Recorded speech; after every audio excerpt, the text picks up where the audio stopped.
Hey guys, welcome back to Freaky Friday sama gue Bu Pentol. Hari ini aku ada special episode buat lo semua. Karena gue punya tamu yang spesial banget hari ini, yang gue gak sabar banget pengen ngobrol sama narasumber gue. Kalian semua pasti ingat ya guys, beberapa minggu yang lalu gue pernah posting soal getih anak yang gue baca di akunnya Mitolog gue. Hari ini gue ada narasumber yang datang buat ngobrol sama gue di Freaky Friday. Itu narasumber yang mengalami kejadian getih anak itu sendiri. So, stay tuned. But before gue mulai, please don't forget buat subscribe dulu. So, hari ini guys, gue punya narasumber gue nih hari ini. Hai Mas, selamat datang ke Freaky Friday sama aku. Makasih banget udah datang, makasih banget hari ini udah mau sharing ceritanya sama kita. Aku manggilnya Mas siapa nih? Mungkin inisialnya? Bondan. Bondan ya, Mas Bondan. Oke. So, Mas Bondan hari ini datang ke sini mau bercerita sama aku soal pengalaman pribadinya Mas Bondan sendiri ya? Iya. Tentang ritual pesugihan getih anak ini. Iya. Kalau bisa diceritain gimana sih Mas asal mulanya, kenapa awalnya, dan gimana awalnya sampai akhirnya bisa melakukan pesugihan itu sendiri? Ya, baik. Di waktu tahun 2013 itu, keadaan saya lagi hancur-hancurnya, lagi terpuruk. Mungkin kerjaan juga nggak ada dan masih lontang-lantung lah. Dan saya kebenaran diem di pasar sama anak-anak kumpul, kalau ada sampingan saya ikut kerja. Nah, keadaan waktu itu sore, saya lagi ngumpul sama anak-anak di rental PS. Tiba-tiba datang teman saya. Dan gitu setelah itu dia ngobrol, tiba-tiba dia nawarin, "Lu mau kaya nggak?" Okay. Nah, intinya itu, "Lu mau kaya nggak?" Nah, mungkin keadaan saya lagi terpuruk, tanpa pikir panjang waktu itu saya mengiyakan. Dan setelah itu saya ngobrol-ngobrol sama teman saya dan diceritakanlah untuk maharnya berapa, untuk perjalanannya kemana. Nah, setelah saya deal sama teman saya, dan kata teman saya, "Lu harus bisa nyari uang sekarang 4 juta hari ini, dan besok kita langsung berangkat." Dan saya usahakan mencari, entah dari mana asalnya itu, saya dapat uang 4 juta itu. Tapi kalau aku boleh nanya, di situ di awal itu udah dikasih tahu belum sih syaratnya apa? Harus menumbalkan apa? Belum. Oh, belum dikasih tahu? Belum. Cuma ditanya mau kaya apa enggak? Iya. Temennya Mas sendiri yang nawarin ini udah pernah melakukan hal yang sama apa belum? Atau? Nah, kalau dia belum. Oke, jadi dia cuma nawarin ya? Iya. Oke, terus? Nah, setelah saya dapat uang 4 juta itu, besoknya sekitar pagi lah kita berangkat langsung ke tempat rumah dia yang ngasih tahu bahwa mau kaya apa enggaknya. Oke. Itu di wilayah Jawa Barat. Nah, setelah sampai di sana kita disambut sama tuan rumahnya, sama keluarganya. Dan setelah itu tiba-tiba datanglah bapaknya. Bapak yang ngajakin saya, teman saya ini. Nah, setelah ngobrol-ngobrol, entah saya belum cerita apa-apa, bapak itu udah bilang, "Siap ya?" "Ya Mbah," saya bilangnya kan, "Mbah, ya nanti habis maghrib kita ke belakang dulu." Nah, tanpa pikir panjang, saya nggak nanya nggak apa, "Ya siap." Ini belum dikasih tahu juga? Belum. Pak, yang diminta itu apa nanti? Iya. Oke, terus? Nah, setelah maghrib itu kita berangkatlah ke belakang rumahnya. Di belakang rumah perkarangan itu sekitar 100 meter ada sebuah kuburan umum. Di tengah-tengahnya itu ada semacam kuburan kayak yang udah dituakan gitu, yang udah lama. Nah, setelah itu bapaknya di sana baru ngomong, "Kita kesini buat nyari kekebalan tubuh kamu, buat persiapan kamu besok." Oke. Nah, setelah itu dia ritual semacam kayak wiridan gitu di atas kuburan. Selang berapa lama itu dari dalam tanah itu keluar asap. Nah, keluar asap, dia ngambil gelas, semacam gelas teh yang kecil, ditelungkupin lah gelasnya ke dalam asap itu. Nah jadi dalam asap semacam gumpalan dikocok-kocok, ternyata jadi darah, Oke. segumpal darah segini, kental. Oke. Setelah itu dia bilang, ini minum, Hmm. ini buat kekebalan tubuh kamu dan menjaga kamu nanti di sana. Oke. Nah tanpa pikir panjang saya minum. Setelah minum nggak ada reaksi apapun, ya saya biasa aja, saya nggak mikir apa-apa. Barulah pulang lagi ke rumahnya, diceritakan bahwa mau, waktu itu belum disebut gitu anak ya, tapi jual anak, ngorbanin anak, jual anak. Oke. Nah setelah itu berangkat paginya, kita nyewa mobil rental, berangkatlah langsung kita ke daerah Jawa Tengah. Hmm. Tapi yang anehnya sebelum berangkat itu, di pertengahan jalan antara Jawa Tengah sama Jawa Barat itu, kita udah lost fokus jalan, jadi nggak inget jalan. Maksudnya nggak ingat jalan tuh? Ya biasanya kan kalau saya kemana-mana jalan, ngapalin jalan ya, oh ini jalan ke sini, jalan ke sini. Nah kita dalam mobil itu nggak ada yang inget sama sekali jalan buat menuju ke Jawa Tengah itu. Oke. Nah sampailah sore, kita baru sadar itu udah ada di depan rumah si dukun ini. Oke. Kita keluar dari mobil, dukunnya nyambut, kita masuk ke dalam dan ngobrol. Setelah itu si dukun nanya maharnya dibawa. Nah, setelah itu saya bilang, ini bah bawa nih.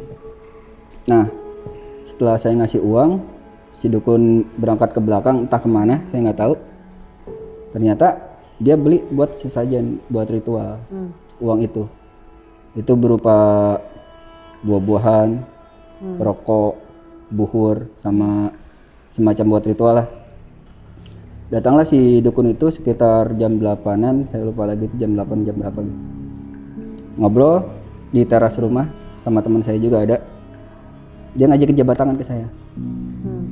Kamu udah siap? Siap bah, tapi udah tahu resikonya. Iya, saya paling mau ngejual anak pertama saya. Oke. Nah, tapi dia bilang kalau dalam situasi goib kita nggak bakal bisa memilih anak mana yang mau diambil dalam perjanjian ini. Dan saya bilang, iya bah, siap.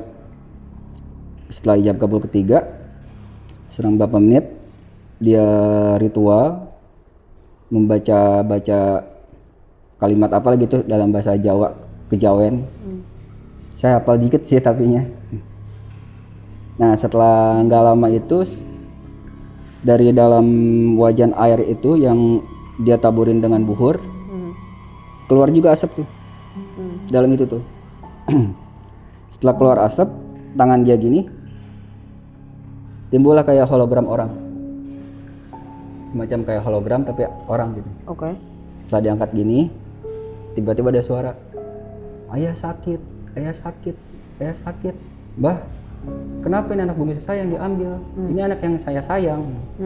Dan si Mbah bilang, saya pernah bilang kan tadi, dalam dunia gaib itu nggak bakal mungkin memilih. Nah setelah hampir mau ditarik pas kakinya, anak saya ngejerit, ayah sakit, ayah sakit. Dan di situ mungkin saya langsung sadar atau gimana. Tapi setelah ngomong itu, di depan mata saya itu langsung timbul 3 karung uang. Pas di depan saya. Itu uang jadi semacam kayak koin emas. Itu beneran ada di Real, depan mata? di depan mata saya. Oke. Dan dalam benak saya pertamanya, wah gue jadi kaya nih dalam hati. Gue kaya nih. Tapi setelah saya ngelihat anak bungsu saya yang diambil, dalam benak saya bilang, bah stop. Akhirnya tangannya dimasukin lagi ke tempat air itu, dan asapnya hilang. Dan Sembah bilang, sampean gagal. Dan setelah dia ngomong sampean gagal itu, yang 3 karung uang itu langsung hilang juga. Di sana saya drop, saya nggak tahu, udah berpikir yang aneh-aneh lah. Pertama saya takut anak saya, udah gitu di kantong pun nggak ada uang sepeser pun. Tapi di situ Mas tanya nggak? Maksudnya ini berarti ritualnya gagal kan? Itu berarti anaknya nggak kenapa-napa kan? Enggak, saya nggak nyampe nanya kayak gitu. Disuruh istirahat. Nah, saya nggak ada berpikir yang aneh-aneh lah waktu itu. Setelah subuh, ternyata saya bangun, teman yang antar saya itu udah nggak ada. Pulang gitu aja? Iya, sama mobilnya juga. Dan setelah saya tanya ke si Mbah juga nggak tahu. Bahkan pas saya mau pulang, nggak diantar sama si Mbah langsung ke belakang. Akhirnya saya pulang sendiri. Oke. Nah terus begitu sampai balik lagi pulang, apa? Ya maksudnya anak Mas nggak kenapa-napa atau? Belum. Nah setelah saya pulang, saya jalan tuh dari Jawa Tengah. Dan di pertengahan jalan itu, karena saya mungkin lapar dan haus lah, nama juga itu jalan, saya coba buat ngejual HP sama jaket di pertengahan jalan itu, tapi nggak ada yang laku. Mungkin waktu itu kebenaran Samsung lagi lumayan mahal kali ya. Dan saya masuk ke suatu kampung, di situ saya nawarin HP sama jaket, dan ada orang kampung yang bilang, maaf Mas, kalau di sini nggak ada yang punya HP, nggak ada yang megang HP, kecuali RT, RW, lurah. Nah saya kaget kan, mungkin warga sana juga takut saya nipu apa gimana. Akhirnya saya dibawa ke balai desa, saya dikumpulin sama warga sana, ada RT, RW sama lurahnya juga. Dan saya kaget, dan lurahnya itu bilang, maaf Mas, kalau di sini warga saya nggak ada yang megang HP. Yang megang HP hanya RT, RW sama lurah aja. HP-nya Mas simpan, mungkin dari kami adalah uang buat makan emas 50.000. Saya dikasih itu 50.000 buat makan. Sampai saya di Jakarta itu jam 8 pagi. Dari jam 6 subuh ke besoknya lagi dari jam 8 pagi. Nah setelah sampai rumah, saya di sana belum terlalu menyesal lah. Mungkin saya kesal sama teman saya kali. Dan saya mandi, saya biasa aja. Nah keanehan itu mulai muncul setelah saya pulang sampai dari rumah itu. Oke, keanehan kayak apa tuh Mas? Nah pertama, kalau setiap dari jam 3 subuh sampai jam 6 itu sering ada yang kayak ngetok-ngetok di dinding. Tapi sebelumnya, sebelum Mas ngelakuin ritual itu nggak pernah ada? Nggak pernah ada. Oke. Dan terus? Itu kejadian sampai sekarang. Dan katanya seperti ini. Berapa kali? 3 kali. Itu berganti dari jam 3 subuh sampai jam 6.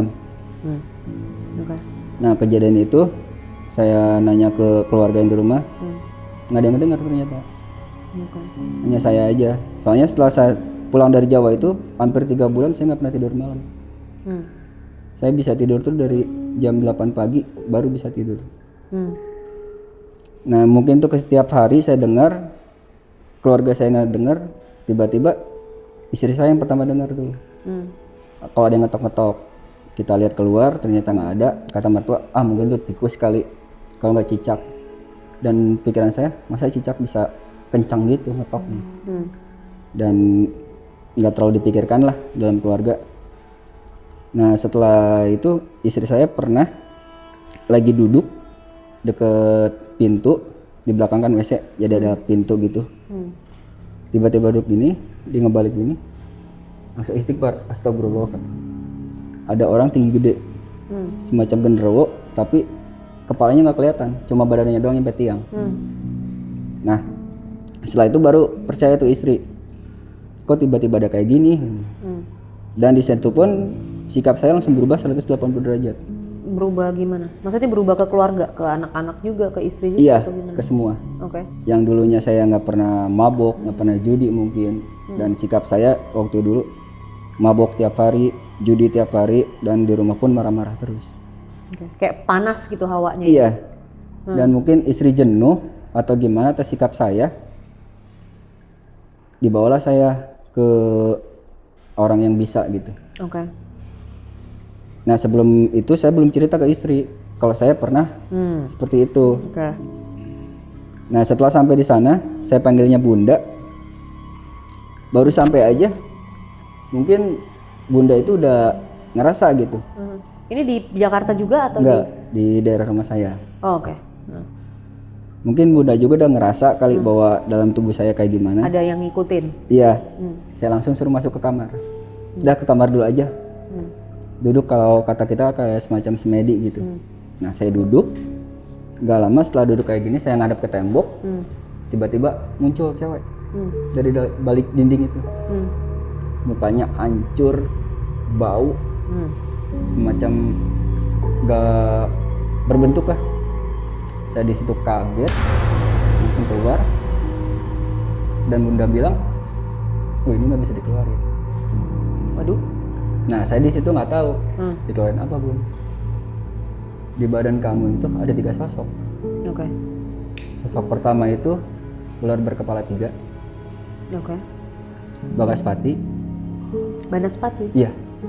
Oke. Terus? Yang ketiga itu yang istri saya lihat, yang badannya Yang gede, genderuwo. tinggi, tapi nggak berbulu. Oh. Oh, berarti bukan genderuwo ya? Iya, tapi tinggi. Oke. Iya. Kepalanya nggak kelihatan gimana, cuma Banaspati sendiri itu wujudnya kayak apa? saya nggak tahu. Yang perempuan itu siapa lagi?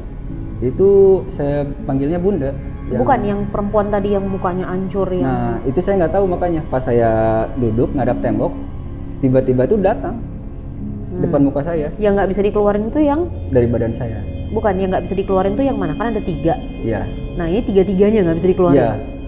Oh. Karena kata Bunda, saya nggak bisa ngeluarin karena yang nanamnya bukan saya, harus orangnya langsung yang nanamnya. Nah, di situ setelah itu saya barulah cerita ke istri. Karena saya kesana sama istri.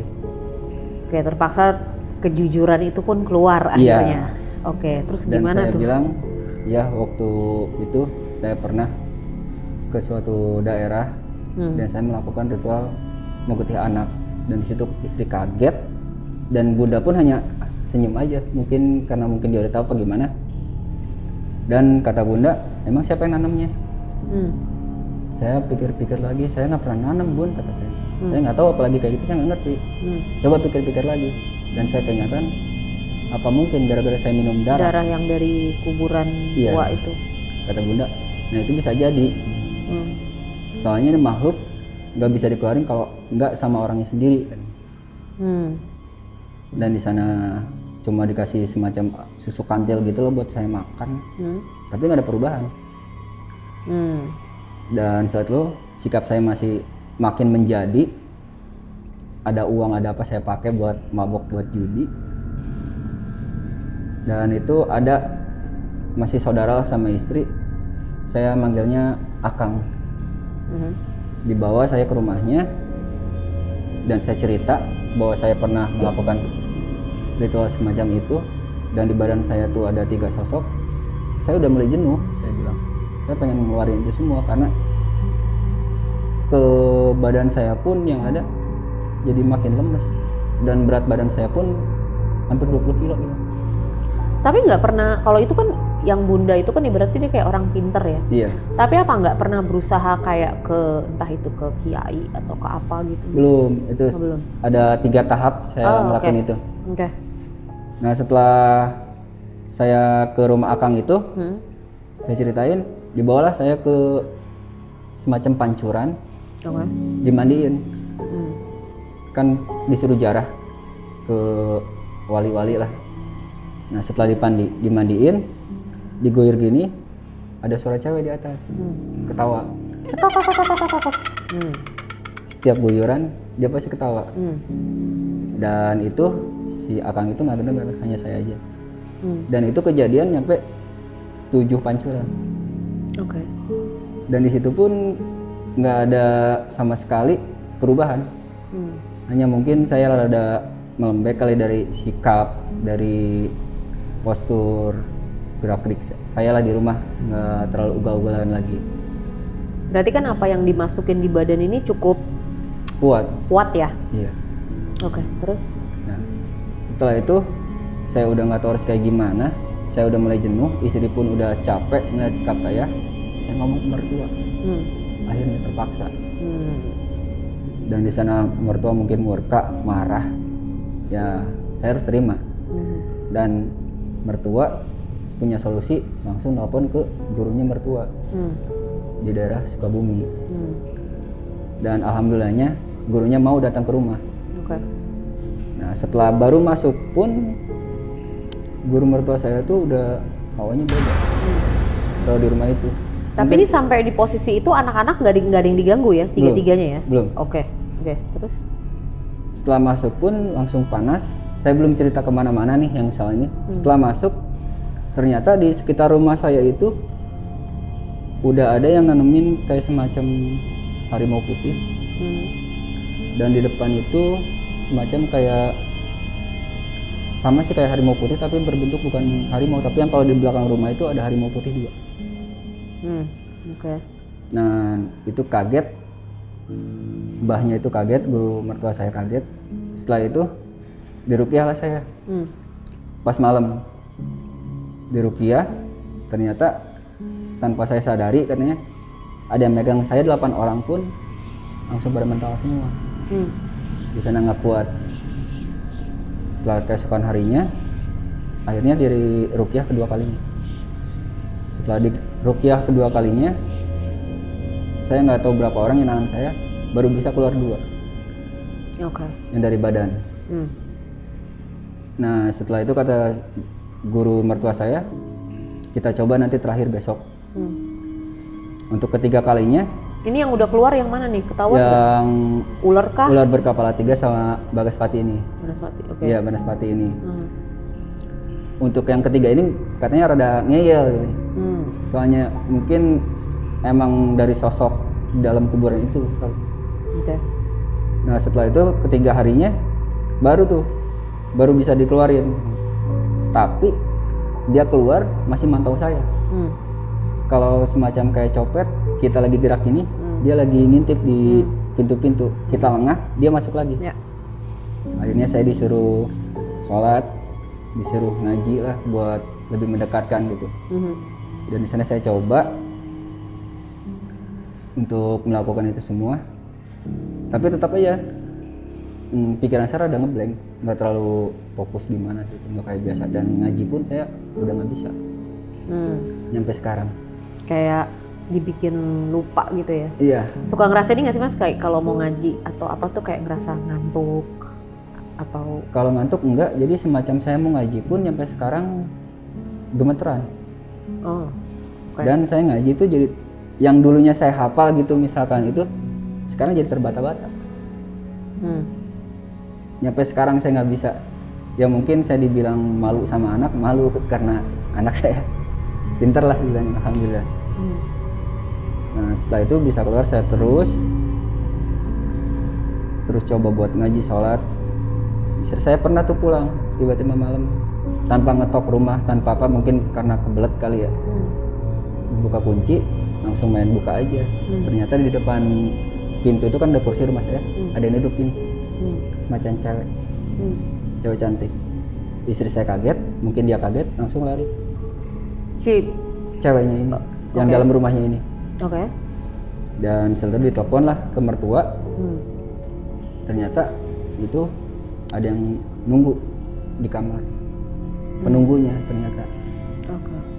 Cewek itu. Dan mungkin kaget, dua-duanya kaget. Istri saya juga baru menampakkan diri, baru melihat wujud kayak gitu.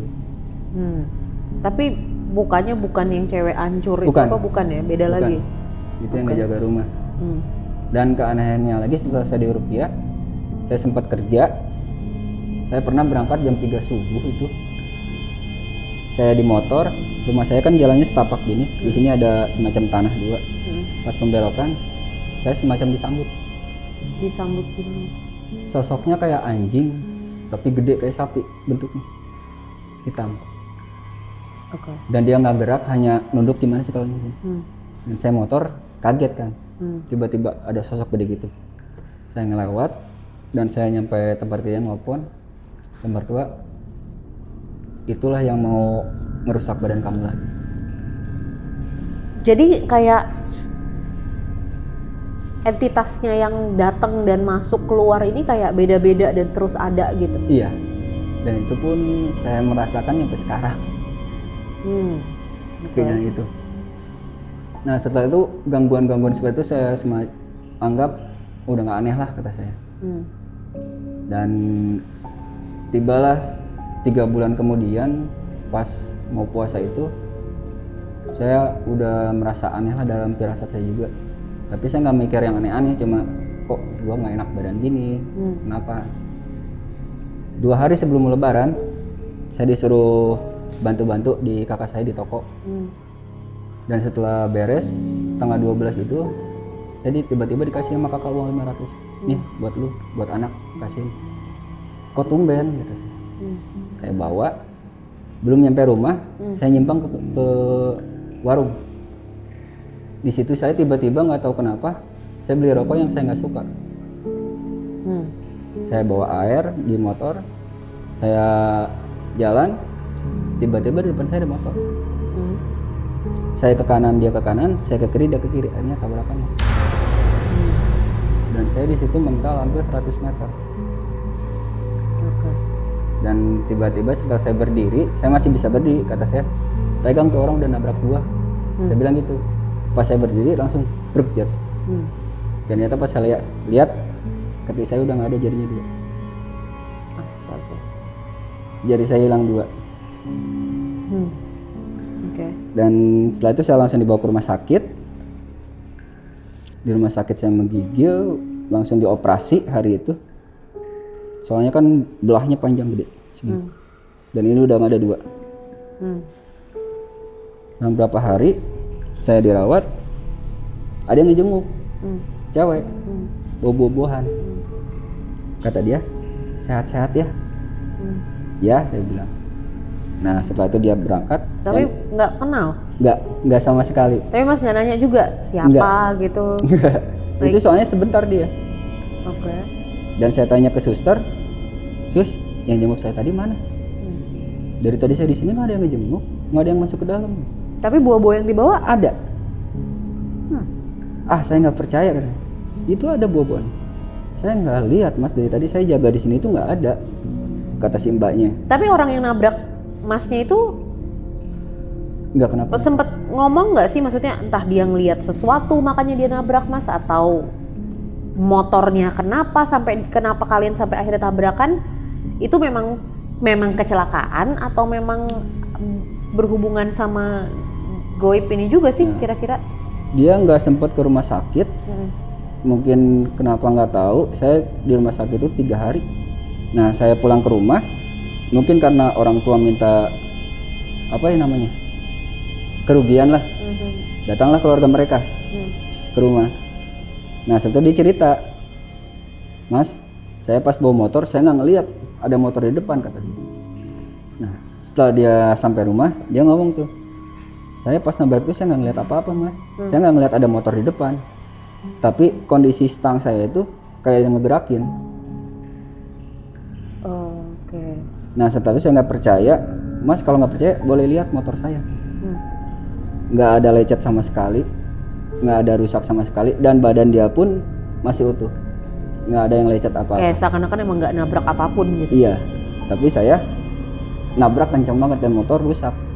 Dan saya masih ingat, jadi kaki saya itu masuk ke rem kaki dan ditabrak sama dia.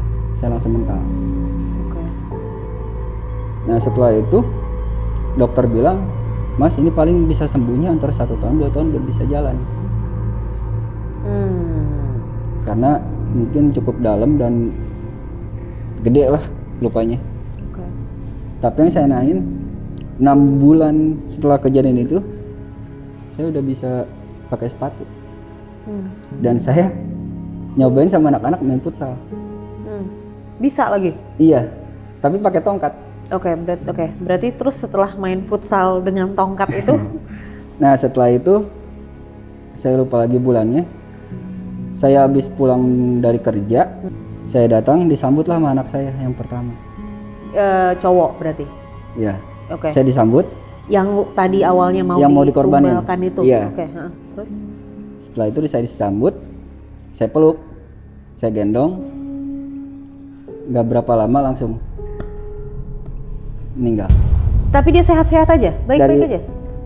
Dari pagi sampai sore itu sehat, jalan-jalan, main. Umur berapa? 5 tahun.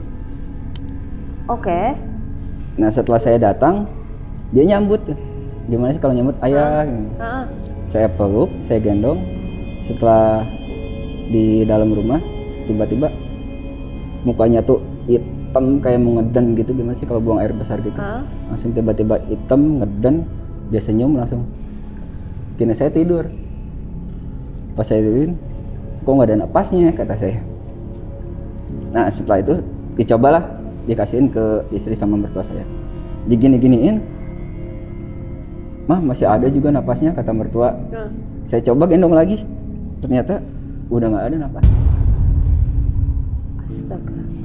Dan di situ saya langsung minta maaf ke keluarga, mungkin gara-gara saya pernah melakukan hal konyol yang merugikan semuanya. Jadi kirain saya nggak ada resiko apapun, ternyata anak saya juga diambil tanpa ada hasil ke saya. Udah duit nggak dapet, kecelakaan, dihantuin, dan terakhir anaknya diambil juga. Iya, itu tepat, saya masih ingat 7:30 malam. Nah setelah itu mertua bilang, ah tadi pagi masih main kok nyampe sore, emang sakit nggak? Enggak kenapa-napa. Saya langsung berpikir, oh mungkin karena saya pernah melakukan seperti itu, dan ini meninggalnya pun janggal. Ya iya, Tiba-tiba. orang tadinya sehat-sehat aja nggak ada sakit apa-apa kan. Dan meninggalnya pun dilihatin sama orang-orang jadi hitam kayak mau ngeden, gimana sih? Ngeden tapi langsung hitam, dan langsung dia meninggal pas pelukan saya. Dan di sana saya nangis, istri saya nangis, dan saya baru jujur ke semuanya bahwa saya pernah melakukan pengorbanan buat anak. Dan di sana saya dikucilkan, bukannya dikasih dukungan dan support, malah saya dikucilkan, dihina, nggak dianggap, dan itu berkelanjutan sampai sekarang. Kayak dianggap tega banget kali ya gitu lu ngelakuin itu gitu kan, sampai Iya. akhirnya anak meninggal tapi nggak dapet apa-apa juga gitu kan. Kayak tapi dari situ ngerasa banget nggak sih Mas kalau kayak setan itu penuh dengan segala triknya mereka gitu, dengan semua kebohongannya mereka, dengan semua apa ya, Khayalan aja. ya Dan itu kesenangan itu hanya sesaat doang. mereka nggak akan pernah ngasih apapun dengan gratis sih. Nggak ada. Itu dia. Saya yakini semuanya nggak ada yang instan di dunia ini, Ya, nggak bakal ada. Tapi- Saya yang pernah ngerasain semuanya. ya itu bener banget. Kalau setan ngasih sesuatu yang nggak akan pernah gratis, akan Pasti ada minta banyak imbalan. hal yang dia akan ambil gitu loh. Pasti bakal Dari minta kita. imbalannya. Nah, abis anaknya Mas meninggal waktu itu, terus apa itu udah stop akhirnya di situ setelah anak itu udah diambil, udah selesai atau masih ada lagi nih? Belum. Jadi udah semua terjadi, udah kecelakaan, udah anak diambil pun masih nyambung lagi. Nyampe sekarang, Mbak. Saya pernah kerja di perkereta apian lah. Saya lagi di tengah-tengah peron. Saya ngeblank. Oke. Saya taunya kereta dari arah sini. Dari arah Bogor misalkan. Dan saya posisi lagi ada di seberang arah kota. Oke. Saya nggak tahu kalau ada kereta dari arah kota. Nggak Oke. lah. Saya melihat soalnya ada ibu-ibu yang mau tiba-tiba lari nyebrang gitu, dan di stop sama penumpang. Kalau nggak di stop sama penumpang ditarik, ibu-ibu pun tabrak. Dan akhirnya selang berapa lama kereta hampir dekat sama saya baru ngeh diklakson. Twang, katanya. Pas ngeliat, astagfirullah. Saya langsung minggir, kena tangan saya. Keserempet kena besi yang mau masuk pintu. Astaga. Duk, langsung tangan saya gini. Nggak bisa diapa-apain. Akhirnya saya langsung bawa pulang. Nah, kalau ini baru bisa diituin ke yang patah tulang. Tapi ini pun nggak sebentar. 100% ini juga lah ya. Iya. Dan ini pun jadi kontaknya ke sini, jadi kayak semacam longgar. Kalau digini bunyi terus. Oke. Nah sejak itu kirain saya udah beres lah, ujian saya nggak bakal nyampe sini doang. Ternyata enggak. Setiap saya kerja, setiap saya bawa dompet, ada uang di atas 500 itu selalu hilang. Dompet-dompetnya nih. Iya. Kejadian itu udah hampir 4 kali saya rasakan. Dan setelah kejadian itu saya nggak pernah pakai dompet lagi. Setiap saya punya uang, saya ngitung malam nih, misalkan ada uang saya 1 juta malamnya, saya taruh di lemari, tiba-tiba besoknya nggak ada 100, kalau nggak 200. Itu berkelanjutan sampai sekarang.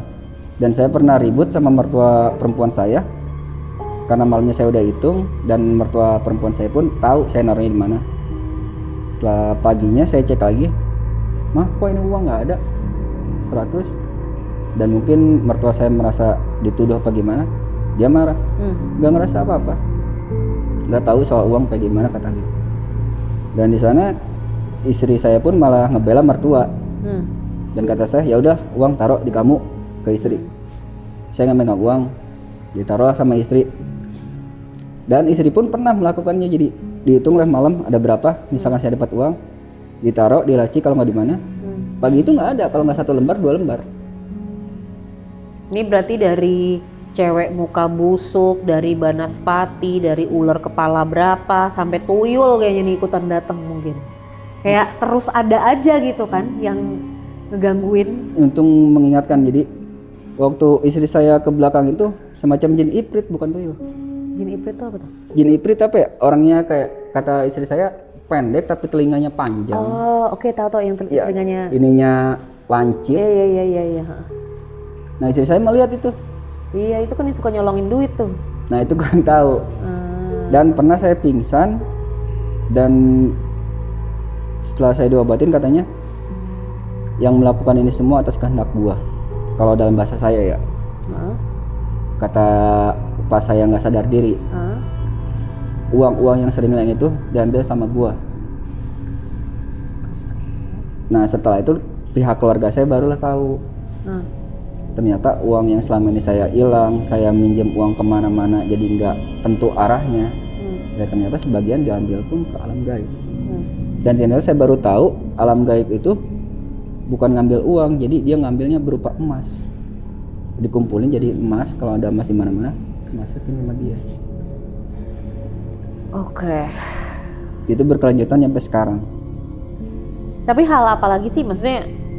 Nah, kayak tadi aku bilang, berarti di titik mana akhirnya Mas memutuskan untuk, kayak tadi kan mungkin orang pinter 1, orang pinter 2 gitu. Di titik mana mungkin meminta tolongnya ke lebih ke ya kayak tadi yang aku bilang, entah itu kiai, entah itu ustadz. Nah, itu ke gurunya mertua kan, dia dibilang kiai. Oh, yang juga. sempet yang tadi itu, yang ruqyah itu ya? Iya. Jadi berkelanjutan. Dan setelah itu dia bilang, "Wah, gua harus hijrah nih. Gua nggak mau kayak gini terus." Dan di sana saya fokus untuk sholat, untuk ziarah kemana-mana saya lakuin. Dan tahun kemarin alhamdulillah saya 1 tahun full ziarah di daerah Jawa Barat bisa. Dan yang saya masih dibingungin, setiap saya uang itu jadi bukannya saya membaik, sampai sekarang malah jadi nambah jelek keuangan ekonomi saya. Berarti masih ada sesuatu yang belum lepas dong ya? Masih ada. Nah, itu yang jadi pertanyaan saya sampai sekarang itu. Mudah-mudahan yang bisa melihat, kalau nggak itu saya minta tolong juga. Itu yang jadi pertanyaan saya sampai sekarang. Ini tapi berarti tempat yang Mas pergi dulu dan apapun yang dulu Mas temuin atau perjanjian apapun itu tuh kayak ada yang belum selesai gitu ya, kayak terputus di tengah jalan tapi nggak selesai gitu loh. Iya, bisa jadi karena saya pas penasaran itu saya coba untuk ke Jawa Barat itu ke yang nemuin yang pernah ngajakin saya. Setelah saya ke rumahnya 2 kali, ternyata bapaknya itu udah meninggal. Astaga, yang ngasih minum darah dia pakai itu udah meninggal. Udah meninggal. Oke. Dan saya pulang dengan rasa kecewa. Sebulan kemudian saya coba untuk kesana lagi, mungkin ada yang bisa membantu lah. Ternyata teman yang saya ngajakin saya juga meninggal di situ. Oke. Dan nyampe sekarang makanya jadi pertanyaan buat saya harus bagaimana gitu. Kayak satu kesalahan yang dilakuin dulu, terus berlanjut sampai sekarang ya. Iya, dan keuangan saya pun nambah terpuruk juga sih. Gak tahu entah gara-gara kesalahan saya juga atau gimana. Dan saya terima karena mungkin saya juga salah. Dan saya bisa ambil hikmahnya dalam ini juga. Mungkin yang dulunya saya brengsek, badung, gak ngertiin keluarga lah.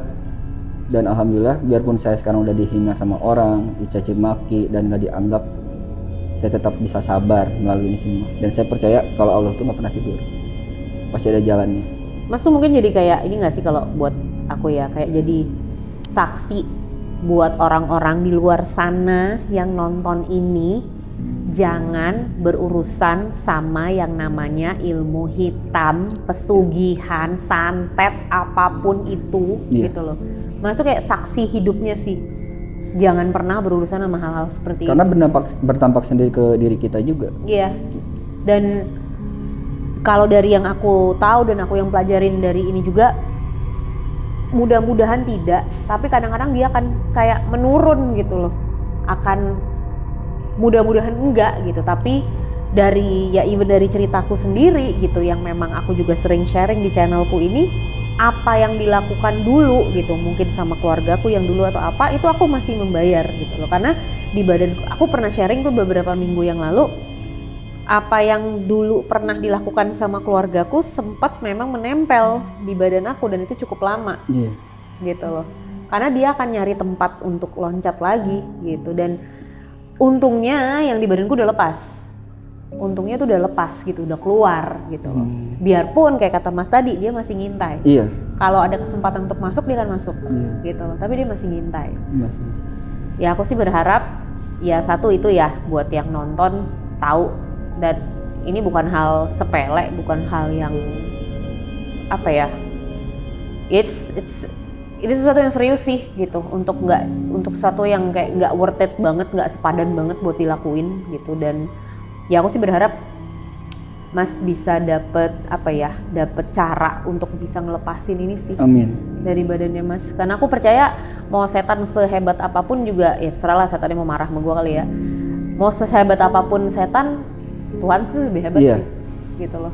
Dan derajat manusia pun lebih tinggi dari mereka. Itu dia gitu. Jadi cuman kayaknya mungkin belum ketemu pasnya dan celahnya aja buat ngelepasin itu gitu loh. Masih jadi pertanyaan saya sampai sekarang tuh itu.